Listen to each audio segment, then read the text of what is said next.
आज अपन पढ़ेंगे भाग आगे का 7 भाग, यानी उदारवादी 1848 उदारवादियों की क्रांति। यानी जो उदारवादी है वो क्रांति करते हैं कहीं ना कहीं। तो देखिए अपन इनको विस्तार से पढ़ते हैं कि 1848 में जब अनेक यूरोपीय देशों में गरीबी, बेरोजगारी, भूखमरी से ग्रस्त किसान मजदूर विद्रोह करे थे। ये लाइन बहुत ही इंपॉर्टेंट है। यानी 1848 में जब अनेक यूरोपीय देशों में क्या है, गरीबी, बेरोजगारी, भूखमरी से किसान मजदूर वो विद्रोह कर रहे थे, तब उसमें समांतर पढ़े लिखे मध्यम वर्गों की क्रांति भी हो रही थी। यानी इनके साथ में जो मध्यम वर्ग है वो भी कहीं न कहीं इस क्रांति में सम्मिलित था, क्योंकि किसान मजदूर वो तो परेशान थे ही और साथ में मध्यम वर्ग भी इसके सम्मिलित हो गए थे।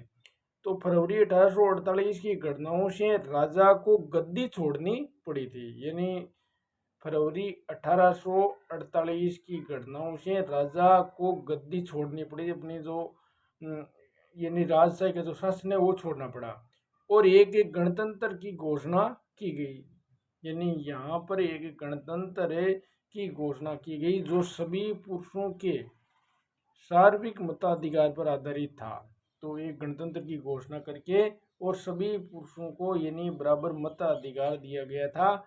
यूरोप के अन्य भागों में जहां अभी तक स्वतंत्र राष्ट्र अस्तित्व में नहीं आए थे, यूरोप के कई ऐसे देश थे जिनमें स्वतंत्रता नहीं मिली थी। जैसे अपन बात करेंगे, देखो कौन से देश है जिसमें स्वतंत्रता नहीं मिली थी। जैसे जर्मनी है, इटली है, पोलैंड है, ऑस्ट्रो हंगेरियन है साम्राज्य, वहाँ के उत्तरदायी मध्यम वर्गों के स्त्री पुरुषों ने संविधानवाद की मांग को राष्ट्रीय एकीकरण की मांग से जोड़ दिया गया था। तो जर्मनी है, इटली है, पोलैंड है, ऑस्ट्रो हंगेरियन साम्राज्य, वहाँ के उत्तरदायी मध्यम वर्गों के स्त्री पुरुषों ने संविधानवाद की मांग करते हुए राष्ट्रीयकरण यानी राष्ट्रीय एकीकरण की मांग की जरूरत है कि राष्ट्र का एकीकरण होना चाहिए, ये भी उन्होंने मांग रख दी थी इन देशों ने। अब देखो उन्होंने बढ़ते जन असंतोष का फायदा उठाया, यानी जो बढ़ते जन असंतोष का फायदा उठाया और एक राष्ट्र राज्य के निर्माण की मांगों को आगे बढ़ाया। तो क्रांति तो वैसे ही चल रही थी भाई, किसान है, मजदूर है, मध्यम वर्ग है, ये कर रहे थे, लेकिन साथ में क्या हुआ था, इसका फायदा एक शब्द हो कि राष्ट्र राज्य का निर्माण हो, एकीकरण हो, ये मांग और इसके अंतर्गत जोड़ दी थी। तो राष्ट्र राज्य संविधान, प्रेस की स्वतंत्रता, जो अखबार है वो छापने की स्वतंत्रता और संगठन बनाने की आज़ादी और जैसे संसदीय सिद्धांतों पर आधारित था। तो ऐसे कई बातें जोड़ दी कि संविधान का निर्माण किया जाएगा, प्रेस की स्वतंत्रता मिलेगी और संगठन बनाने की आज़ादी जैसे संसदीय सिद्धांत आधारित था। अब देखो आगे, जर्मन इलाकों में बड़ी संख्या में राजनीतिक संगठनों ने फ्रैंकफर्ट शहरों में मिलकर एक सर्वे जर्मन नेशनल असेंबली के पक्ष में मतदान का फैसला लिया गया था। तो जर्मन इलाकों में बड़ी संख्या में जो राजनीतिक संगठन है उन्होंने फ्रैंकफर्ट शहर में क्या किया था, सब मिलकर के एक सर्वे जर्मन यानी नेशनल असेंबली की स्थापना करके उसके पक्ष में यहाँ पर मतदान करने का फैसला किया गया था। अब देखो 1800 यानी 18 मई 1848 को ये फैसला किया गया नेशनल असेंबली ने कि सर्वे जर्मन नेशनल असेंबली के पक्ष में मतदान करने का फैसला किया गया था। अब जो 18 मई 1848 को 831 निर्वाचित प्रतिनिधियों ने एक सजे धजे जुलूस में जाकर फ्रैंकफर्ट संसद में अपना स्थान ग्रहण किया, मतदान किया और यहाँ विजय भी उनको मिली थी। यानी 18 मई 1848 को 831 निर्वाचित प्रतिनिधियों ने एक सजे धजे जुलूस में जाकर फ्रैंकफर्ट संसद में अपना स्थान ग्रहण कर लिया। और देखो ये संसद सेंट पॉल चर्च में आयोजित हुई, ये इंपॉर्टेंट है यहाँ पर, ये संसद कहाँ पर आयोजित की, सेंट पॉल चर्च में आयोजित की गई थी। और उन्होंने एक जर्मन राष्ट्र के लिए एक संविधान का प्रारूप तैयार किया, यानी जर्मन राष्ट्र के लिए एक संविधान बनाने का प्रारूप तैयार किया गया कि जर्मन राष्ट्र के लिए कैसा संविधान होगा वो यहाँ पर प्रारूप बनाया गया था। इस राष्ट्र की अध्यक्षता एक ऐसे राजा को सौंपी गई जिसे संसद के अधीन रहना था। तो यहाँ पर देखो, अध्यक्षता एक राजा को यहाँ सौंप दी जाती है और वो संसद के अधीन ही काम करेगा। जो संसद कहेगी वो ही काम करेगी। जब प्रतिनिधियों ने पर्सा के राजा फ्रेडरिक विलियम चतुर्थ को ताज पहनाने की पेशकश की, यानी जब प्रतिनिधि यानी जो चुने हुए प्रतिनिधि है वो क्या है कि पर्सा के राजा फ्रेडरिक विलियम चतुर्थ को ताज पहनाने की पेशकश की, तो उसने उसे अस्वीकार कर इन राजाओं का साथ दिया जो निर्वाचित सभा के विरोधी थे।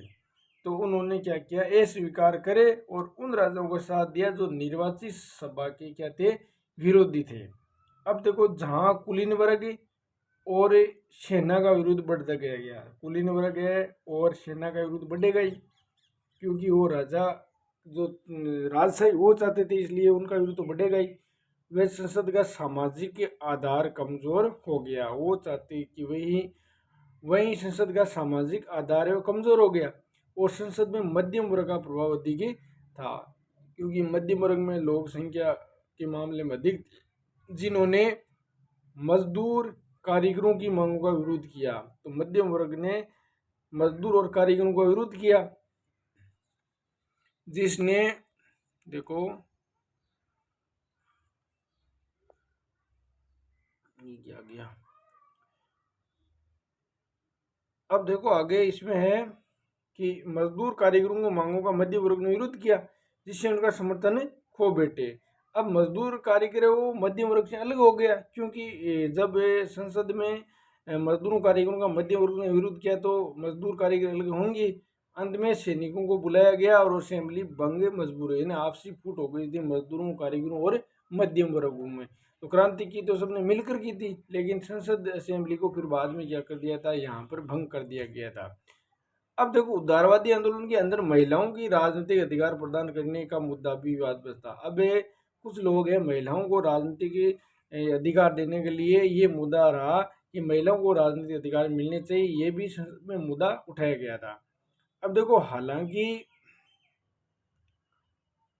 हालांकि आंदोलन में वर्षों से अधिक बड़ी संख्या में महिलाओं ने सक्रिय रूप से भाग लिया था और महिलाओं ने अपने राजनीतिक संगठन स्थापित किए। महिलाओं ने अपना वो राजनीतिक संगठन भी स्थापित कर लिया और वो चाहते थे कि हमें भी अधिकार मिले, और अखबार शुरू भी किए थे, राजनीतिक बैठकों में भाग भी लिया और प्रदर्शनों में शिरकत की, जहाँ जहाँ वो महिलाओं ने भी प्रदर्शन किया था। और इसके बावजूद ने असेंबली के चुनाव के दौरान उनको सम्मिलित नहीं किया गया था। एक देखो यहाँ एक शब्द है नारीवाद। नारीवाद का मतलब स्त्री पुरुष की सामाजिक आर्थिक राजनीतिक समानता की सोच के आधार पर महिलाओं के अधिकारों और हितों का बोध है। यानी नारीवाद का तात्पर्य क्या है, स्त्री पुरुषों की बराबर सामाजिक आर्थिक और राजनीतिक समानता की सोच है। भाई स्त्री और पुरुष और उसको सामाजिक अधिकार है, आर्थिक है, राजनीतिक सब समान होने चाहिए। इस पर महिलाओं के अधिकारों और हितों का बोध कराता है। ये आपको ध्यान में रखना है। नए शब्द है वो आप दोस्त बना सकते हो। अब देखो एक आगे ये चित्र दे रखा है संसद का। देखिए संसद में बैठे हैं लोग, ये देखिए असेंबली है ये। अब देखिए इसमें क्या दे रखा है कि ये जो सेंट पॉल की चर्च में फ्रैंक पड़त संसद है, समकालीन रंगीन चित्र इस संसद का बनाया गया है। तो ऊपर दीर्घ यानी 22 दीर्घा में महिलाएं भी बैठी है। तो इस तरह ये संसद का चित्र दे रखा है। अब देखो आगे अपन बात करें, मताधिकार से वंचित रखा गया था। यानी महिलाओं को, यानी जब आंदोलन किया गया था तब महिलाओं ने बढ़ चढ़ करके भाग लिया, लेकिन महिलाओं को मताधिकार नहीं दिया गया। महिलाओं को केवल यानी पुरुषों को ही केवल मताधिकार दिया गया था। जब सेंट पॉल चर्च में फ्रैंक फ्रंट संसद की सभा आयोजित की गई थी, तब महिलाओं को केवल प्रेषकों की हैसियत से दर्शक दीर्घा में खड़े होने दिया था। अब देखो ये भी यहाँ पर भेदभाव किया गया संसद में कि सभा आयोजित की गई थी, तब महिलाओं को केवल प्रेषकों की हैसियत से दर्शक दीर्घा में खड़ा के, जैसे दर्शक ये लाइन में खड़े होकर के देखते ना, इस तरह वहां पर संसद में इनको खड़ा कर दिया गया था कि आपको भाई आप देख लीजिए, यहाँ पर आपको अधिकार नहीं मिलेगा मताधिकार का। तो उनको वहां पर ऐसा खड़ा कर दिया गया था। अब देखो, हालांकि रूढ़िवादी ताकतें हैं 1848 के उदारवादी आंदोलन को दबा पाने में कामयाब हुई। यानी कुछ रूढ़िवादी विचारधारी ताकतें से राजा ये परंपरागत अधिकार रखता है तो उनकी वो रूढ़िवादी कहलाएंगे। तो वो क्या है, उदारवादी को दबाने में कामयाबी हुई थी रूढ़िवादी ताकतें, अंधविश्वास है ये रूढ़िवादी में आएंगे। और पुरानी व्यवस्था बहाल नहीं कर पाई, फिर भी कोशिश की थी रूढ़िवादी ताकतों ने कि पुरानी जो व्यवस्था है राजशाही वो स्थापित किए जाए, लेकिन इसमें ये जो है ना रूढ़िवादी ताकतें वो सफल नहीं हो पाई थी। राजाओं को ये समझ में आना शुरू हो गया था कि यानी उदारवादी राष्ट्रवादी क्रांतियों को रियायती देकर ही क्रांति और दमन के चक्र को समाप्त किया जा सकता है। तो देखो, राजाओं को ये समझ में आना शुरू हो गया कि उदारवादी और राष्ट्रवादी क्रांतिकारियों को रियायत, यानी रियायत का मतलब उनको ढील दे करके उनको साथ में लेकर ही क्रांति का दमन चक्र समाप्त, नहीं तो क्रांति समाप्त नहीं हो सकती है भाई। उदारवादी राष्ट्रवादी है जो भी क्रांतिकारी है, उनको समझौता या रियायत, उनको कुछ शर्तों के तहत उनसे बातचीत कर करके इस क्रांति को समाप्त कर सकते, नहीं तो आसान नहीं, ये राजा अच्छी तरह समझ चुके थे। आगे देखिए, अंत में देखो 1848 के बाद वर्षों में मध्यम और पूर्वी यूरोप में की निरंकुश राजशाही ने उन परिवर्तनों को आरंभ किया जो पश्चिमी यूरोप में 1815 से पहले हो चुके थे। वापस वही परंपराएं स्थापित की जो 1815 से पहले हो चुके थे। यानी 1847 के बाद वर्षों में मध्यम और पूर्वी यूरोप के निरंकुश राजशाही, निरंकुश जो राजा थे उनके परिवर्तनों को प्रारंभ किया जो पश्चिमी यूरोप में 1815 से पहले हो चुके थे। वही वापस स्थिति स्थापित कर दी जो 1815 के पहले जो नेपोलियन ने स्थापित की थी। तो वही थी वियना संधि, हुई थी वियना कांग्रेस 1815 के पहले की संधि है।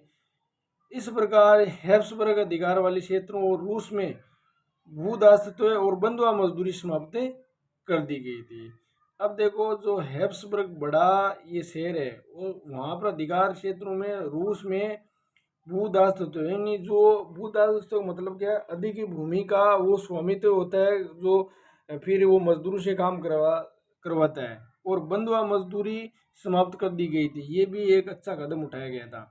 हैब्सबर्ग शासकों ने हंगरी के लोगों को ज़्यादा स्वायत्ता प्रदान की। हैब्सबर्ग के शासकों ने क्या किया था, हंगरी है उसको ज़्यादा स्वायत्ता निजी अधिकार प्रदान किए थे। हालांकि इससे निरंकुश मेंग्यारों के प्रभुत्व का रास्ता साफ हो गया था। इससे निरंकुश जो मेंग्यार है उनको यहाँ स्वतंत्रता का रास्ता उनके लिए साफ हो गया था। अब देखो, अपन बात करते हैं नए शब्द की, यानी विचारधारा। विचारधारा का देखो क्या होती है, एक खास प्रकार की सामाजिक और राजनीतिक दृष्टि इंगित करने वाले विचारों का समूह। यानी एक विचारधारा का अर्थ ये ले सकते हो, एक खास प्रकार की सामाजिक एवं राजनीतिक दृष्टि रखने वाली क्या है, एक विचारधारा कहलाती है। इसमें कोई भी हो सकता है यानी अपनी विचारधारा बनाने वाले में।